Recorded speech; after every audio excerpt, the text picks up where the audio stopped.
Hi everyone, it's Melanie here, and what a year it's been. We are now well into our 4th year of the podcast.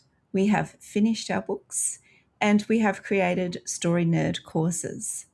And Valerie and I are going to take, I think, a well-deserved break over the Christmas and New Year period. But as we head into 2026, we'd like to plant a seed. The fastest way to write a book in 2026 is to start with a first draft that is so strong it'll knock your readers' socks off. And our Story Trinity course is designed to teach you how to do it. So for more information, visit storynerd.ca/courses. And at StoryNerd, we give you the power to write a best-selling book. What you do with it is up to you. All right, our archive episode this week is Doubt.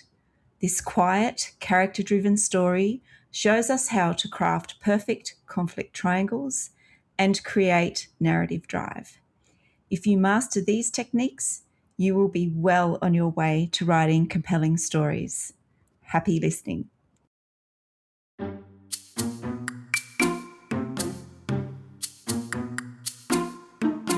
If you want to write stories your readers will love, there are 3 things you need to do.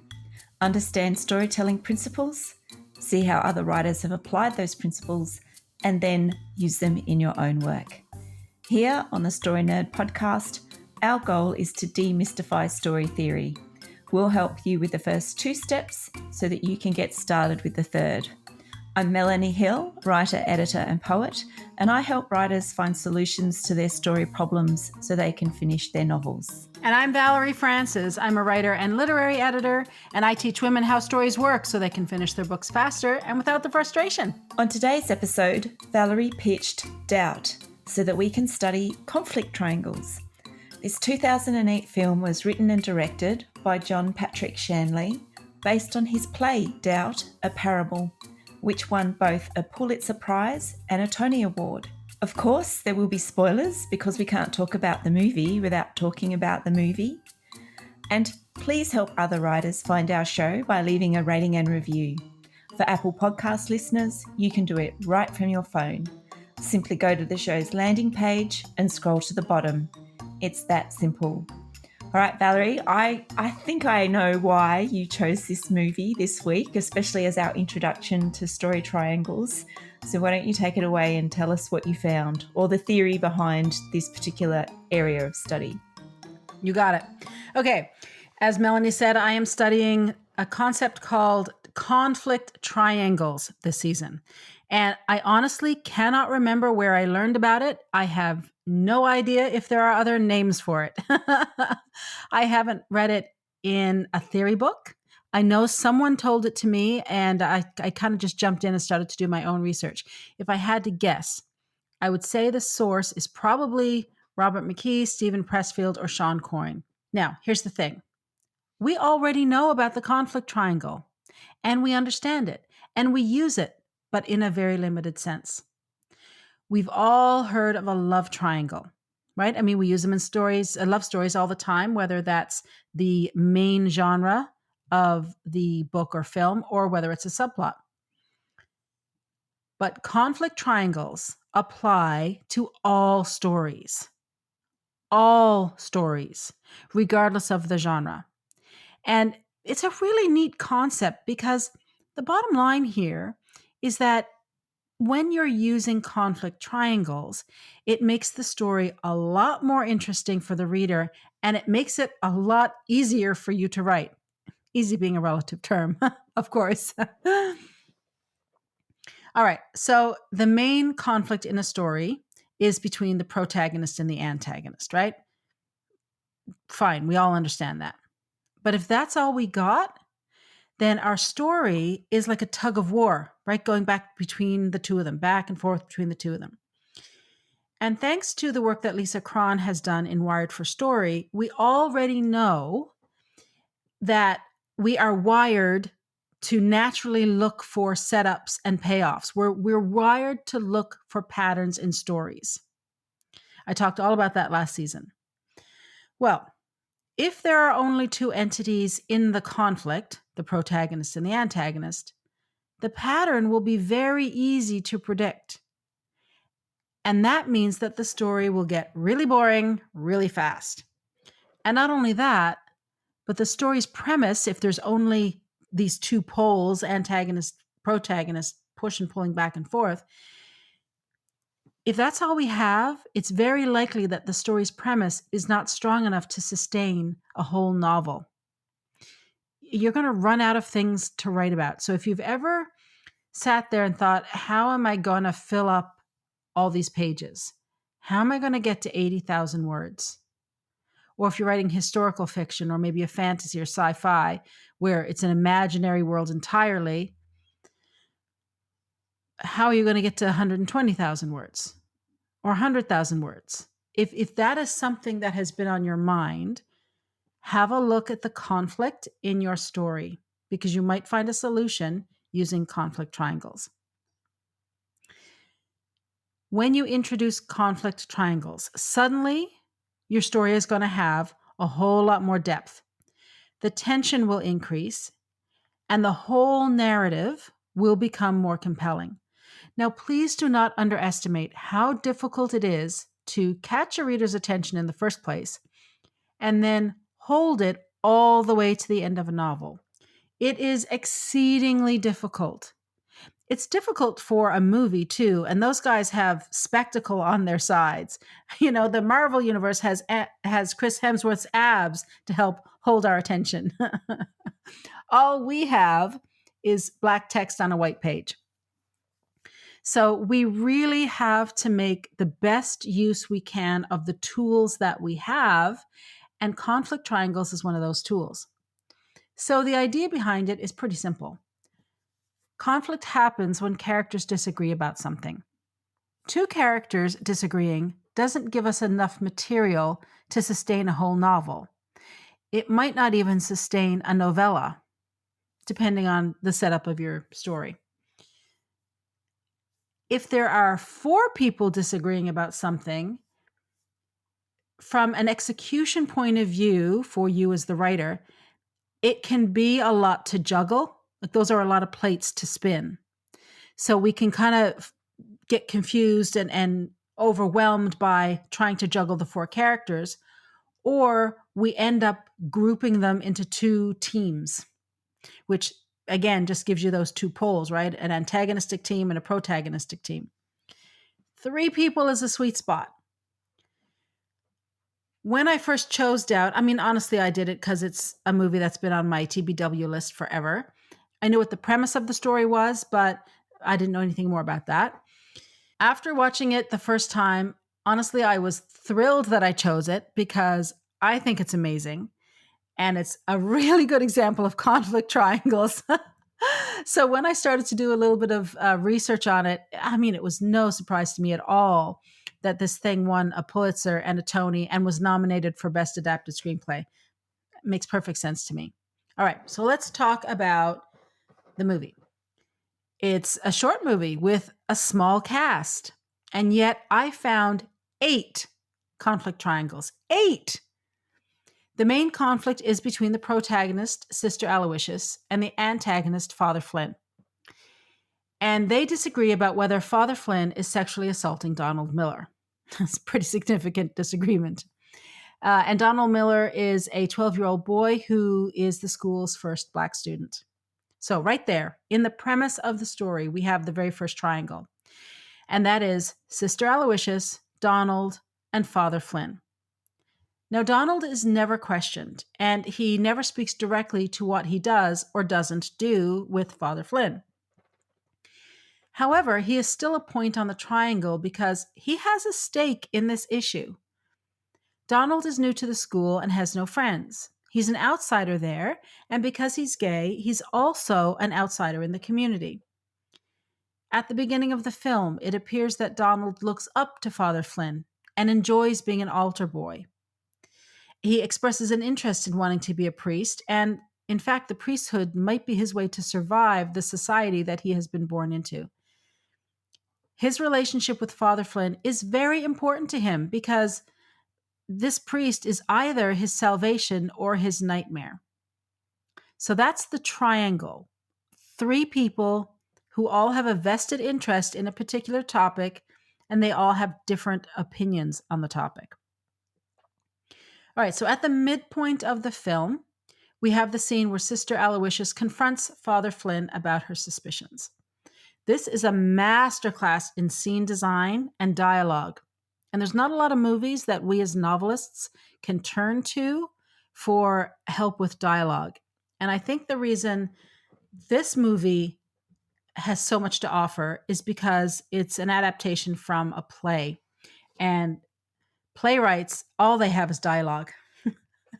If you think our job as novelists is challenging with just text on a page, a playwright's is even harder because they don't even get description or, any of those types of things or point of view. None of that. All they have is the dialogue. Amazing. So in this scene, they are in Sister Aloysius's office and Sister James is there too. The three of them, Sister Aloysius, Sister James, and Father Flynn, form another conflict triangle. And believe it or not, the staging of this scene is so clever that it places these three characters in a triangle at the height of the action. Now, they're talking about Donald, so this lights up that first conflict triangle that I mentioned. It also lights up a third triangle that was established earlier in the film and that continues all the way to the end of it. And that is the conflict between Sister Aloysius, Donald, and Sister James. Now, there's another scene that I want to draw your attention to, and that is when Mrs. Miller is meeting with Sister Aloysius. And Mrs. Miller is, of course, Donald's mom. Sister Aloysius explains her concerns about Donald and Father Flynn, expecting Mrs. Miller to be outraged. I mean, that makes sense, right? A mother finds out her child is possibly being sexually assaulted. You expect her to just lose her mind. And Mrs. Miller is upset. There's no question about it. But she does not demand justice. Instead, she says that if the priest is sexually assaulting her son, that it will only be until June. To her, it's better for Donald to be assaulted and graduate from that school because a graduation from that school will give him a better chance at further education, which means a better job, which means the possibility of a better life. It's a short film, but it's a heavy film. Even though there are only two characters in this scene, 4 new conflict triangles are in play. 4 new ones. And that's in addition to this main conflict triangle between Sister Aloysius, Donald, and Father Flynn. That's the story level conflict triangle. All right, so the 4 new triangles are as follows. First, we have Sister Aloysius, Donald, and Mrs. Miller. This is the main conflict in this scene. And the 2 women are disagreeing about what they suspect is happening to Donald and what should be done about it, if anything. Then we have Mrs. Miller, Donald, and Father Flynn. So Mrs. Miller isn't happy about what Father Flynn might be doing, but her decision to act against Father Flynn or not is not an easy one to make. The third new triangle in this scene is Sister Aloysius, Father Flynn, and Mrs. Miller.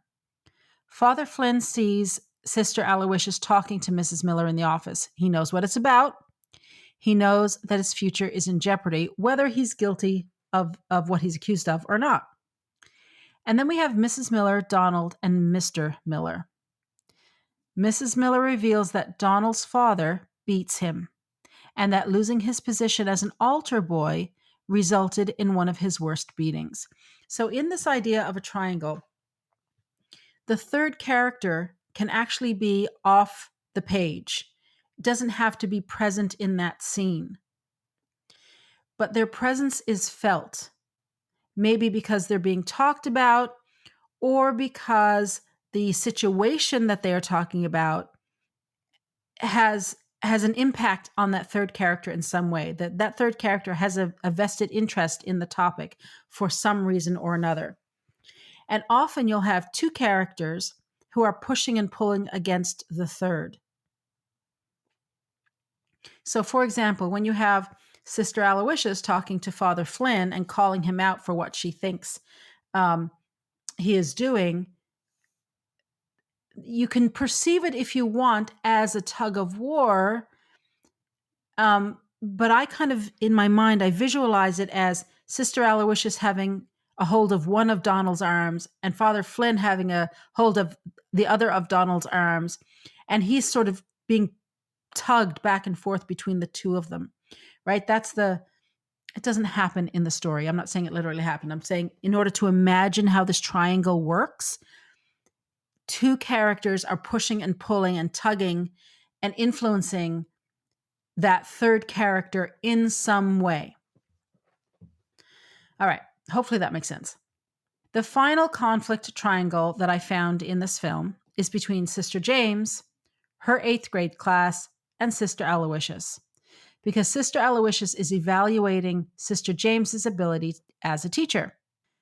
The kids are also testing Sister James, which means she's got it coming at her from both sides, which is exactly, what I was trying to get at a minute ago with the push and pull and tugging of Donald, right? Like here, it's Sister James who's in the middle between her students and her boss.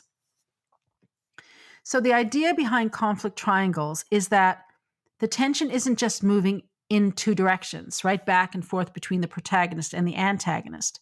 By adding a third character to the conflict, the tension moves in 6 ways, believe it or not, and that's back and forth between each of the 3 characters.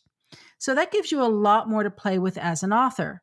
Suddenly, the plot is richer and it's more intense, and that means the reader will be a lot more interested in it. And you've got more ideas to explore in your story, which now means filling up 80,000 words of a story that's interesting and that has tension and conflict and that escalates the stakes. Suddenly now, these things just naturally start to arrive in your story because there's more things you can do with the conflict in your story. So, I mean, if there are 8 triangles, as there are here in Doubt, and each one offers 6 ways to create tension, that gives us 48 ways that tension can be pushed and pulled throughout the story. I mean, holy cow, right? That's pretty amazing. It is no wonder that this story was nominated for and won so many prestigious awards. It doesn't surprise me at all. All right, so that's all I have to say about conflict triangles for this week. Melanie, you're studying narrative drive this season, another one of my favorite topics. How did you make out this week? Well, so this week I think I made out okay. I'm studying this because I've got a few theories in my head about how narrative drive works, and what I'm really trying to test this season is, does it work at a global level, at a scene level, and are the techniques that you use to create narrative drive different throughout the story depending on what it is that you're trying to do or where it occurs. So narrative drive, and I'll summarize it in the way that I understand it, is a combination of craft techniques that create curiosity and or concern in the reader. And this generation of emotion moves a story forward. So for the sake of simplicity, imagine a scale.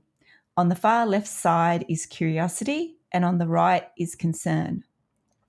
Moving left or right on the scale varies the degree of curiosity and concern a reader has about a story or is in a story. Authors create curiosity or concern in readers with the information that they provide, but that information is relative to the point of view character. So the 3 types of information relative to the point of view character are mystery, when the character knows more than the reader; suspense, when the character and the reader know the same; and dramatic irony, when the reader knows more than the point of view character. Now, mystery inspires curiosity, so it sits on the far left side of the narrative drive scale. And suspense is a mix of curiosity and concern, so it sort of sits in the middle of that scale. And dramatic irony is all about concern, because the reader knows what is lying in wait or the outcome of that particular thread of story. So there isn't any curiosity about events with dramatic irony, only concern for the characters. So therefore, dramatic irony sits on the far right of the scale. Now, Doubt has examples of all three types of narrative drive this week. However, the dominant device used in Doubt is mystery, because the writers deliberately keep information from the viewer. And this is a thematic choice because the film examines the relationship between certainty and doubt. And it's doubt about people's motives, their actions, their faith in institution, God, and power structures. So there's a whole range of things that are covered off in this movie. And I echo Valerie's sentiments that it is a masterclass in certain writing techniques. It's just so interesting to watch. Knowing if Father Flynn has molested students would defeat the purpose of this movie. But without this vital piece of information, the movie keeps the audience curious. However, there are scenes in the movie where the information the characters and the audience have moves and shifts along this spectrum or the scale that I described before. So, narrative drive in this way is a scene-by-scene proposition. So, for example, the audience sees William London smile and light a cigarette after he leaves school with a bleeding nose.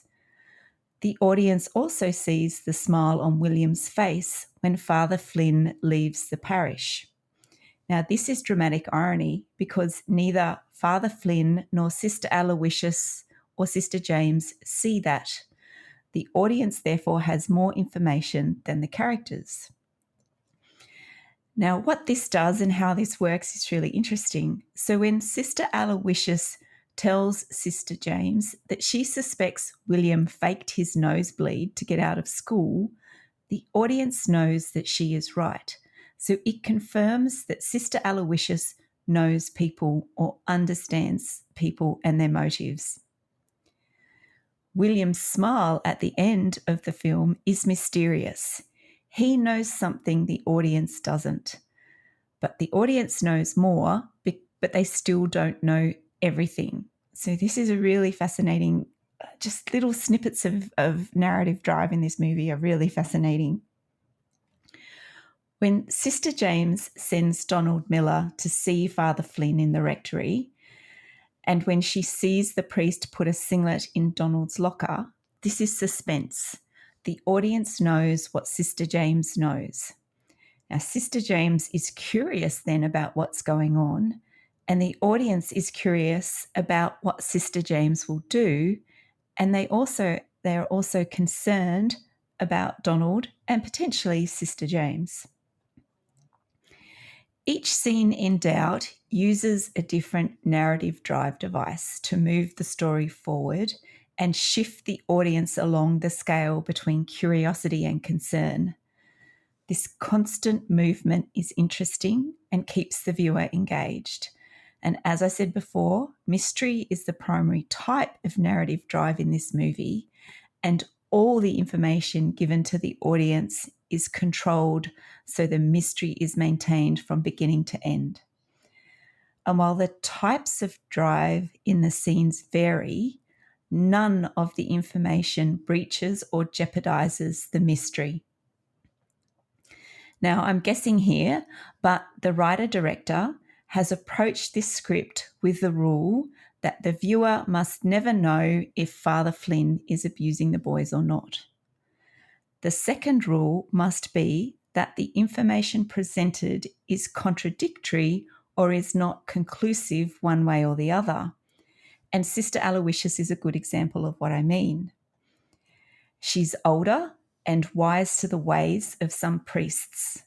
She understands human nature, as we saw with William London, and she lies to protect Sister Veronica.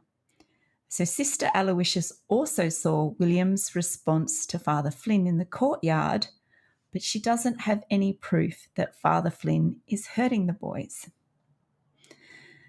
Now, I did have a weird idea this week that each of the three main characters represents a different type of narrative drive device. And I dismissed it, but I couldn't help but come back to it every time I watched the movie. So I saw Father Flynn as mystery because he knows more about his treatment of the boys than anybody else. Sister James is suspense because the audience is relatively innocent like her, and we see most of what she sees. And Sister Aloysius represents dramatic irony because the audience does know more than she does, but it doesn't stop her from taking action. Now, the lack or abundance of knowledge that each character has drives their behaviour. Sister Aloysius wants confirmation of her suspicions. Sister James wants to rid herself of knowledge. And Father Flynn either wants to hide or reveal himself. So that's, and I'll just say that character action being driven by that is not a path I want to go down this week, but I will explore it at some stage later in the season. So the three main points from this week's study that I want to share with you are that first, narrative drive moves the reader along the scale of curiosity and concern by withholding or revealing information. The point of view character is the reference point for information. A reader knows more, less, or the same as the point of view character. And third, and finally, there is an overriding emotion for a story, but each scene can use a different narrative drive option to maintain readers' interest. And it's up to the writer to control the information flow in the story. So that's what I have this week about narrative drive. Valerie, what's the action step for us to take away? I want everyone to take a long, hard look at your characters and identify the conflict triangles, if any, in your story. If you do not currently have any conflict triangles, try to create 3 in your story and then see how they impact your scenes. See how you can bring your scenes, or see how your scenes naturally start to come to life when you have tension moving in more than a back and forth direction. All right, that wraps it up for this week. Join us again next week when we discuss what lies beneath. To support the show, please leave us a rating and review and tell your writer friends about us. For access to writing templates and worksheets and more than 70 hours of training, subscribe to Valerie's Inner Circle by visiting valeriefrancis.ca/inner circle and follow her on Instagram and Threads at Valerie_Francis. She also has a YouTube channel, so be sure to check that out at youtube.com/@ValerieFrancis. And if you'd like to get my tips about books to help you read like a writer, visit me on Facebook, Instagram, and Threads at Melanie Hill Author, or find out more about me at melaniehill.com.au. And remember, story theory doesn't have to be difficult. It's a tool to help you write more, not less. So take it one step at a time and have fun.